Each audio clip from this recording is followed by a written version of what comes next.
بسم الله الرحمن الرحيم الحمد لله رب العالمين وصلى الله على المرسلين وعلى سيدنا وحبيبنا محمد المصطفى وآله والصحبه أجمعين. Falenderojmë Allahun krijuesin e gjithësisë për gjithçka.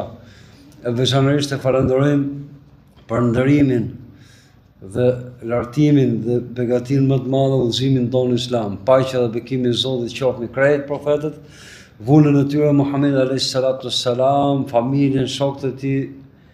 Paqja dhe bekimi i Zotit qoftë me të gjithë ata që e ndoqën dhe ndjekin udhën e tij të përsosur të bekuar deri në ditën e gjykimit, në ditën e premtuar. Assalamu alaikum wa rahmatullahi wa barakatuh. Vazhdojmë me temën e rëndësishme sunnetullah, tradita e Allahut ose sjellja e tij me njerëzit në varësi të bindjes dhe mosbindjes tyne. Jemi pikërisht ke sjellja hynore ose tradita hynore për sa i përket mos përputhjeve dhe përçarjeve mes njerëzve. Tham dhe folëm radhën e kaluar me nimë të Allahut dhe falenderojmë atë për përplasjen që ka mes jo mëdhëbizmit dhe ndjekësve të mëdhëbit.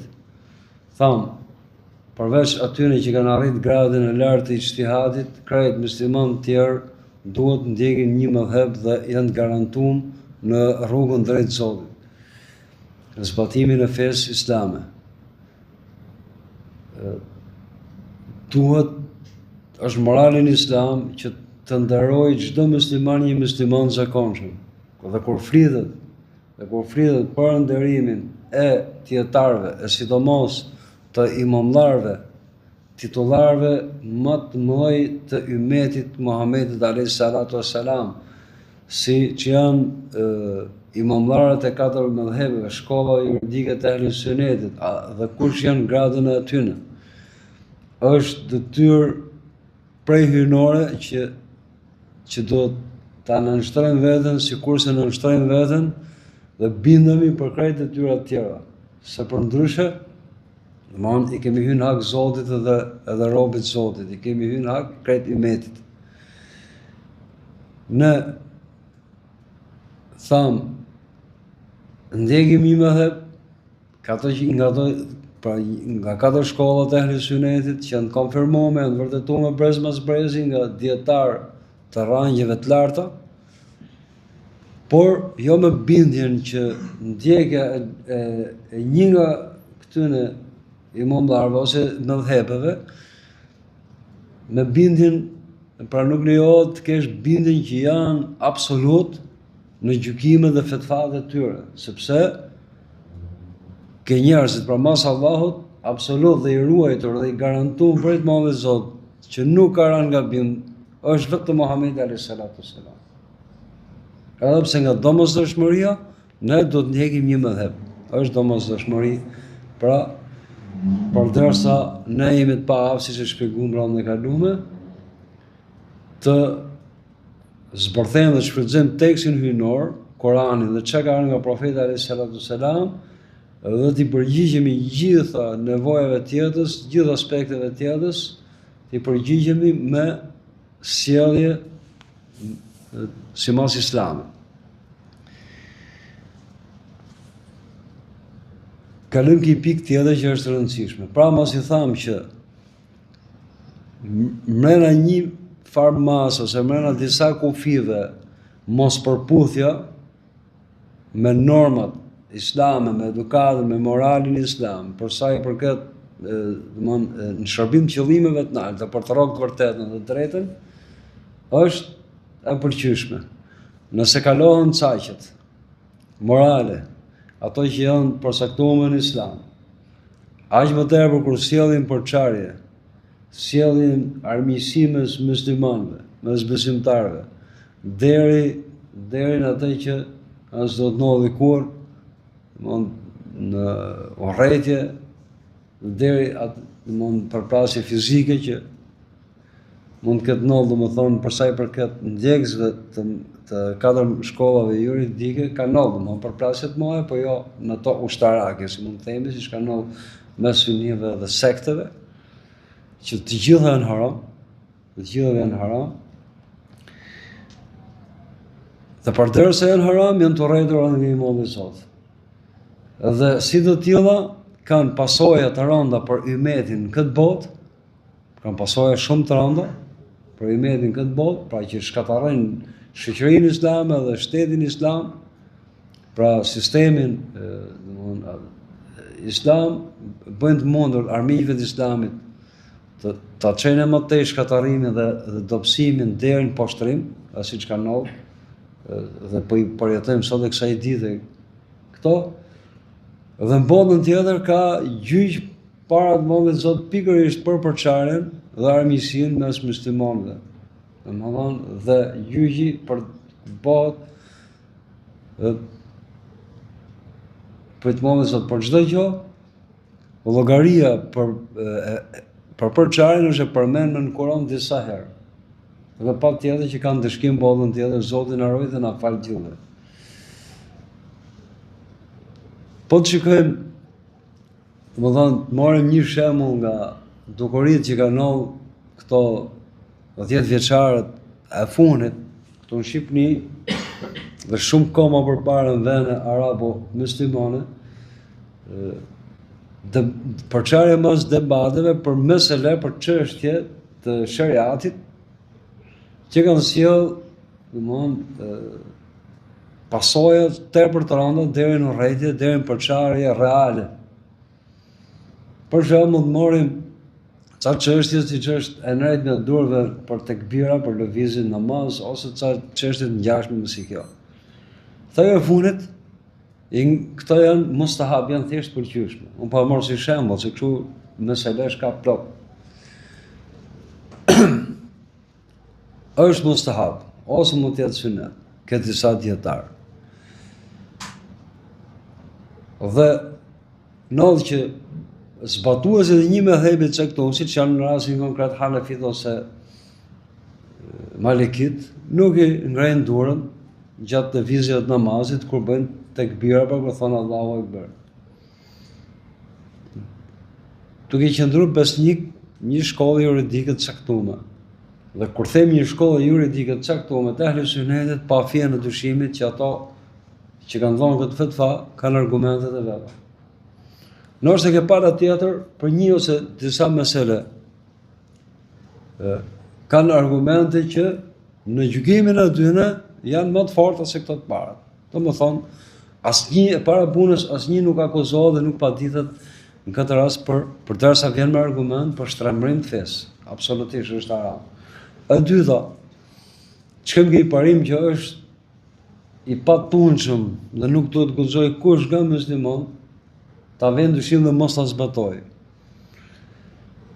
Meqenëse se bashkimi është urdhër hyjnor i formës preme, pra është detyrë, që të jenë musliman bashkuar është detyrë. Dhe mos përputhja deri në divergjencë, deri në armiqësi, bëhet vetëm për çështje themeltare të fesë. Kur fillon mos përputhja deri në armiqësi, deri në urrëtie, por çështje që janë në shariat, pra janë mustahab, thjesht pëlqyeshme ose sunet. Ka i parim që nuk sakrifikohet, nuk lihet vaxhibi, farzi, ai që është detyrueshme në rastin konkret është bashkimi, uniteti, harmonia mes muslimanëve, për shkak një suneti ose mustahabi ose një çështje të pëlqyeshme që mund të jetë dorës 2, 3 ose 4. Dhe kjo është edhe diskutueshme, dhe kjo nuk është e formës preme, sepse thash përderisa dietarët kanë argumentet e veta të gjitha për këtë çështje,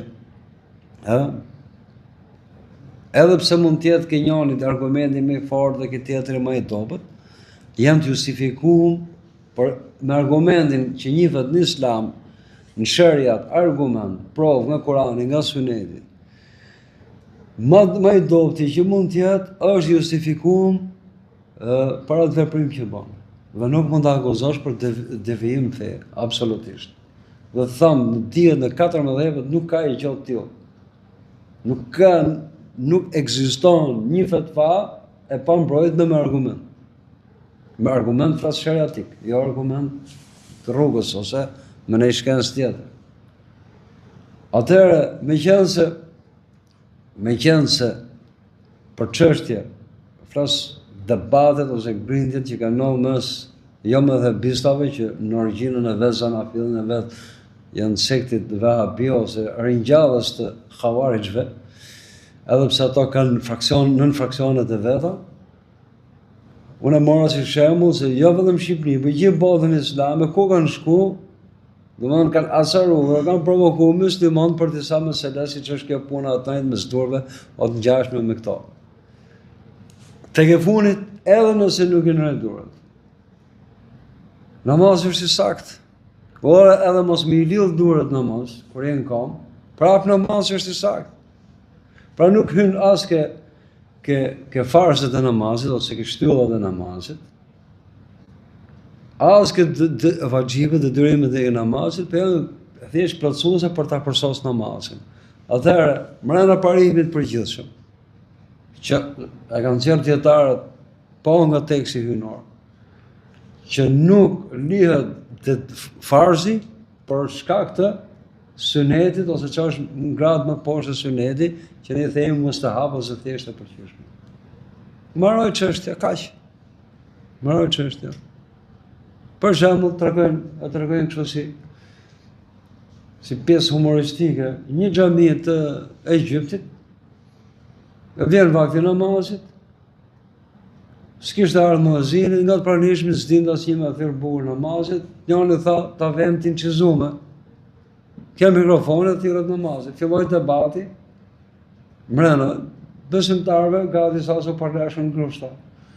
Lejohet me inqizim, s'lejohet me inqizim. Vjen i njëri, i mençur, i kishte dhënë Allahu nur dritë. I thot, namazi falet edhe pa thirrë zonin fare, edhe është i saktë, është i pranueshëm. Edhe pas e thirrë fare namazin, atë falni zonin. Kjo është sunet. Si gradësh e dorës 2-3. Amo, me heq dorën nga grindja dhe përçarja është farz. Sepse të heqësh dorën nga harami, është farz. Është detyrë. Atëherë, si boni një haram, që harami përçarjes shoqërohet me shumë harame tjera, me shumë, kalon në fyrje, kalon në ofendim, kalon në urrëtie, dhe pasojat nuk i dihet, dhe këto përsëriten, mund vazhdojnë gjatë, domethënë kalon harame, në ndalesa që mund vazhdojnë gjatë dhe pasojat i kanë të mëdha. Atëherë, lesh haramin është e detyrueshme. Dhe nuk sakrifikohet pra detyra, por një gjë që është thjesht e pëlqyeshme ose është sunet. Përse kjo çështje është i qartë. Kalojmë ke një kontradikt tjetër që kanë vazhdon ndodhin botën islame, që është përplasja ose kontradikta deri diku, ose deri diku edhe armiqësia, deri diku edhe urrëtia, Zoti na ndreqt dhe na shërof gjithë nga çdo lloj smundje dhe nga çdo lloj emete. Mes fukahave, pra përfaqësuesve të shariatit, rregullave shariatik dhe sofive. Pra sofive të mistikizmit. Donke në botën tonë njihen këto që tarikateve. Po mund të jesh sofi edhe pa hyrë tarikat. Mistikizmi thon ndryshe, ose disiplinave, ose shkollave që kanë bënë me botën e mbrëmshme të besimtarit, por me anën shpirtërore. Sufit e akuzojnë njerëz, pra përfaqësuesve e shariatit, përdorin edhe terma që janë gabim fakt, hoxhallarët. Për shembull, kënë njihen hoxhallarët dhe sheherët ose dervishat. Si term islamik është fukahat, pra njohësit ose përfaqësuesit e legjislacionit shariatit, dhe sufit që janë përfaqësues të shkollave shpirtërore.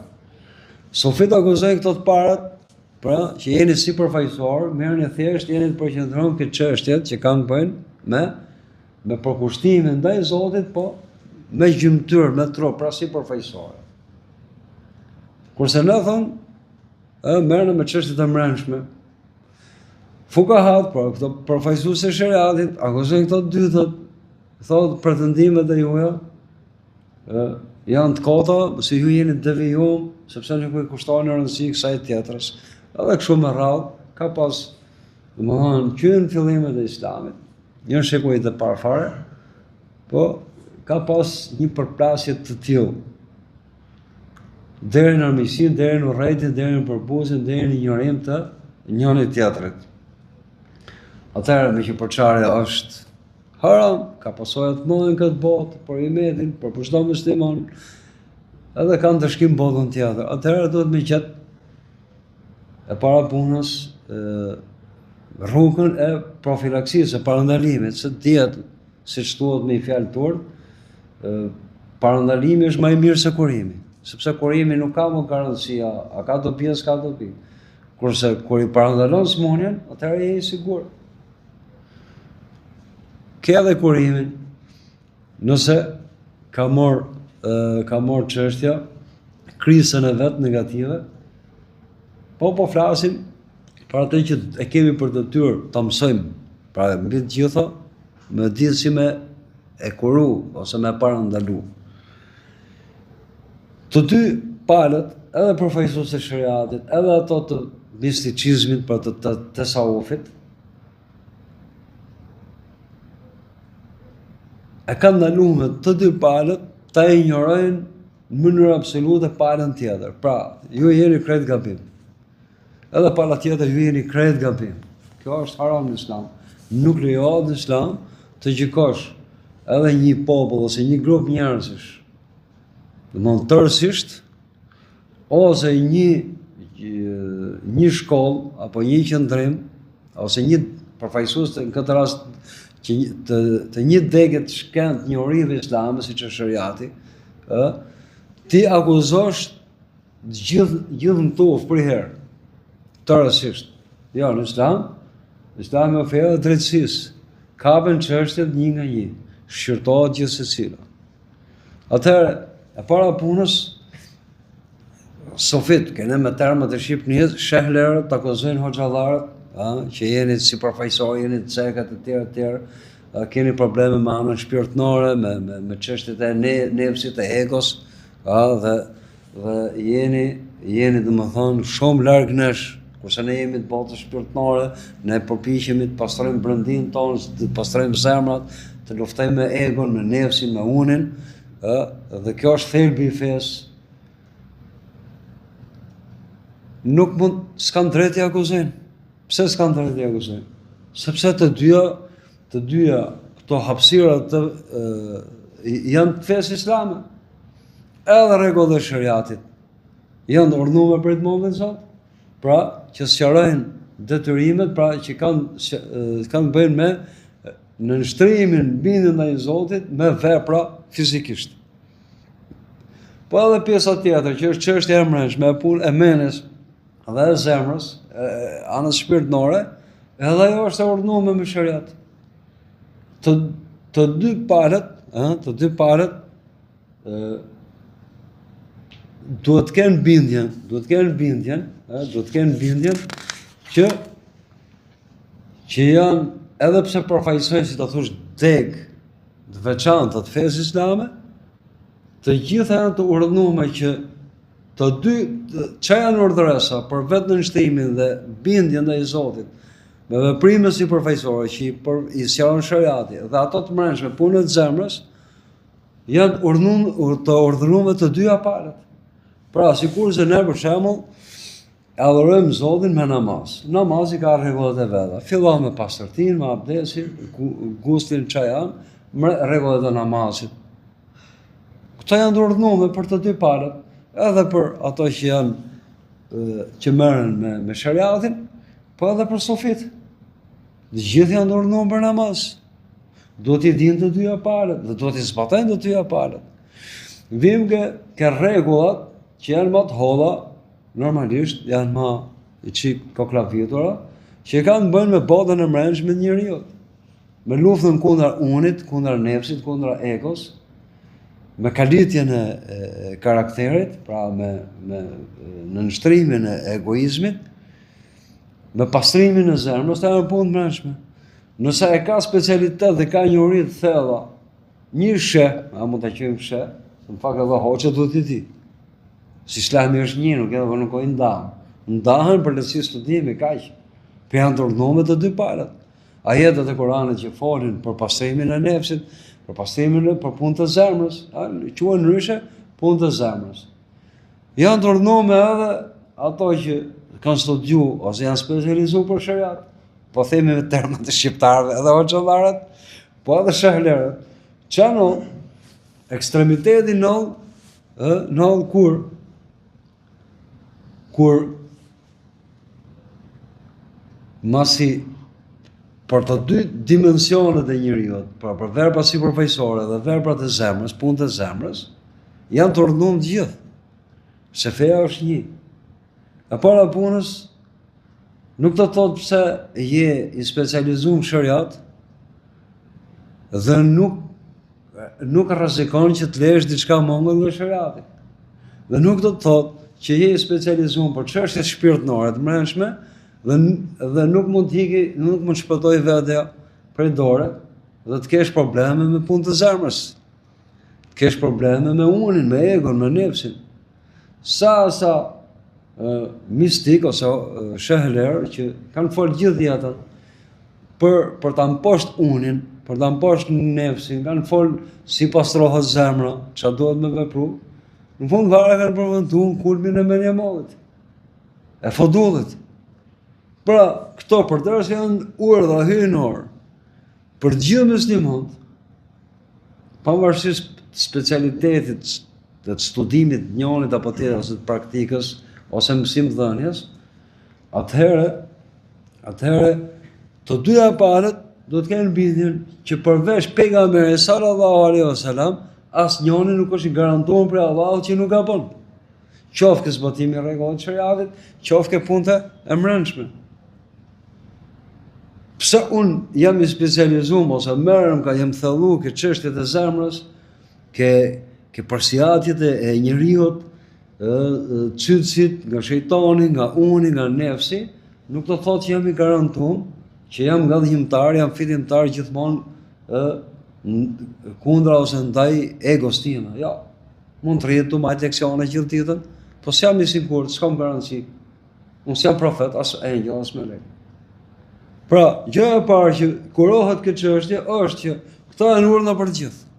Dhe asnjë nga ne nuk është pra i garantuar për mos shkarjen e vet. Pra asnjë nuk është i garantuar që nuk gabon. Nuk gabon. Të gjithë bashkë. Atëherë çështja tjetër. Siç e tham, ligjet e shariatit nuk kanë ardhur veç për ato që kanë studiuar shariatin ose dinë vetëm shariat, po kanë ardhur edhe për ato që merren me tasawuf, për mistikët. Do t'i zbatojnë gjithë. Edhe ligjet, rregullat që kanë ardhur për punën e zemrës, punën e mbrëmshme, nuk kanë ardhur vetëm për ato që janë thelluar këtë temë ose kanë marrë përsipër edukimet shpirtërore, që këtu kanë i thonë tarikate, domethënë disiplina shpirtërore për të edukuar musliman. Në fillim kanë qenë me i vend. Ke brezat e parë. Ke sahabët, ke ato mrapa. Unë dan për të lëzuar studimin, unë dan edhe si institucion deri diku për ta letuar edukimin shpirtëror të njerëzve, po se fatkeqësia kur ndodhi, kur humën e kuelibrat brenda njerëzve. Domthon, njëna palë kaloi në ekstrem, u mor vetëm ose më shumë të banën si përfaqësore dhe harroi atë punë të mbrëmshme të zemrës, dhe pjesa tjetër duke justifikuar shumë prej atyre deri sot e kësaj dite, sot janë kontrasti është i përmasave drastike, domethënë i papranueshëm në Islam. Unë thot kam arrit gat shpirtërore dhe s'jam i detyruar me fal namaz. Ti më i mirë se pejgamberi sallallahu alaihi wasallam je. Unë kam arrit gat shpirtërore, thot dikush tjetër dhe më ka lejuar shehu im me pi alkol. Alkooli është haram për të gjithë. Ka s'pret me ajet Kur'an. Pse nëse ti arrin edhe grad tjetër shpirtërore, mund t'i marrësh marrë gjithë haramet edhe me vjellë, edhe me mashtru, jo. Ajo jo kjo, vetëm me pinë i gati, jo. Në qose lejimi i haramit për shkak të gradëve shpirtënore, një harami, atëherë i bie që sa më shumë gradë të lartë të shpirtënore të kesh, aq më shumë harame të lejohen. Kjo është me shkataru fejnë nga themeli. Këto gjëra e kemi ngjuar ke pretenduesit e tasawufit ose domethënë të përkushtimin në anën shpirtërore. Jo, jo. Ligjet e Allahut kanë zbritur për gjithë musliman. Siç kemi ligje për veprimtarinë e sipërfaqshme e dukshme, kemi edhe për punët e zemrës. Dhe këto janë detyrime për gjithë marrë pa asnjë lloj përjashtimi. Pavarësisht se njeriu dikush mund specializohet me sqaru, me shpjegu shariatin, ose të thonë gjithë që të le masdora në shpirtënore. Dikush është i specializuar në kjo tjetër, po sot thotë që s'le pas zbatu shariatin. Mund të dy janë bashkë. Realisht janë një, Islami është një, dhe që sqaron më qartë, më bukur, këtë është hadithi Xhebrailit alayhis salam. Unë pa përsëris shpejt erdhi tregojnë sahabët, ishin nga madhorët e sahabët, pranishëm me profetin alayhis salatu selam. Erdhi një arab që nuk i njihnim, shumë i pastër, domethënë, po i bie shkurt, me të zezën e flokëve shumë të errët dhe me të bardhën e veshjeve shumë pastër. Pra nuk ishte shenjë udhëtimi. Pra nuk i njihshi, nuk ishte nga Medina, që tu që kishte ardhur i pastër direkt nga shtëpia dhe nuk ishte zhubros e pluhuros nga udhëtimi. U çuditëm, si ka mundësi. Pra me tregu pastërtinë në pamje të jashtme. Ul gjumë me profetin alayhis salatu selam dhe filloi ta pyesi, ç'është Islami? Profeti alayhis salatu selam i thotë, të dëshmosh që s'ka zot tjetër veç Allahut dhe që unë jam i dërguar i Tij, të falësh namazin, pesë javë Islam. Pastaj e pyeti ky burr pra i panjohur, ç'është imani? 6 kushtet e imanit. Besosh në Allah, me engjëjt, librat, profetët, që e mira dhe e keqja vjen për Zotin, ditën për saktimin e Zotit, ditën e gjykimit, 6 kushtet e imanit. Ç'është ihsani? Imani dhe besimi. Islami fjalë për fjalë, dorëzim Allahut. Ç'është ihsani? Përkryershmëria, mund ta përshtasim në shqip, përkryershmëria. Ta adhurosh Allahun sikur ti je shef atë, po me qenë se ti nuk je shef atë, dije që ai të shef ti, pra të përjetosh vazhdimisht praninë e Zotit me krejt cilësitë e tij, pra mbikëqyrjen e Zotit. Kur është sahati, çasti i fundit, pra kiameti, profeti alayhis salatu selam nuk është i pyetur, i tha për veten e vet, më i ditur se pyetësi. Sa pranishmit që tregojnë këtë, nuk e dishin që ishte Xhebrail alayhis salam, e morin vesh mbrapa. Edhe pastaj i thotë, mirë më thuaj shenjat e kiametit. Ai thotë çfarë shenja profeti alayhis salatu selam. Ky është hadith që duhet ta di çdo musliman dhe ta kuptojë mirë. Kur iku, e pyetën, kush ishte ai? Ai ishte, shikoni, ai ishte Xhebraili, erdhi që t'ju mësoj juve, pra pyetjet dhe përgjigjet ishin për ne. Nëse si dinte pejgamberi alayhis salatu selam dhe po kontrollonte tjetër Xhebraili alayhis salam. Ishin për ne. Po shikoni, domthon detajet e termit që është përdor, emërtimit që ka përdor profeti alayhis salatu selam. Ishte Xhebraili, erdhi që an yuallimakum dinakum, që t'ju mësoj juve dinin, pra fen. Pra fjala fe i përfshin të 3 dimensionet, Islam, vetë në nështrim dhe i Zotit, fizikisht, që ku mëson fik, ose rregullat e shariatit. Imanin, besimin, vetë në nështrim dhe i Zotit, me men e me zemër, pra që ka të bëjë me çështjet e besimit, pra me botën e padukshme, këto hymenja. Erdhi t'ju mësoju ihsanin, përkryershmëria, dimensioni i tretë i njeriut, që është ana shpirtënore. Ana shpirtënore. Pra këto 3 dimensionet e njeriut janë vetë në nështrim trupërisht, mendërisht dhe shpirtërisht. Me termat e islamit që janë islam, iman, ihsan. Islam fjalë për fjalë dorëzim, pra fizikisht. Iman, besim, pra me u dorëzu me mendje pohimit dhe pranimit të lajmeve hyjnore për botën e padukshme që vërteton me logjik. Ja? Thuj me mend me zemër një ta gjosh. Ihsani është dimensioni shpirtëror. Pa këto të treja bëjnë dinin, pra fen. Dinin, fe që i përmbledh të treja. Ashtu. Të thush që unë studioj, kom studiu islamin, shariatin, dhe s'ka që më duhet të tjerat,